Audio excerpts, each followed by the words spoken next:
Nasib naas menimpa prajurit Angkatan Bersenjata Ukraina.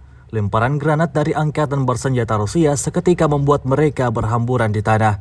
Parahnya lagi, salah satu di antara mereka alami luka serius, di mana tangan kanannya tampak terputus. Sebelumnya terlihat 3 orang prajurit berusaha menghindar dari serangan tersebut. Namun langkah kaki dari kedua prajurit yang ada di sana terhitung lambat, yang akibatnya mereka terkena imbas dari ledakan tersebut. Tampak tentara Ukraina yang tangannya putus itu berusaha menahan sakit sambil menutupi luka pada tangannya tersebut. Beredarnya video ini menuai beragam respon dari warganet pada kolom komentar.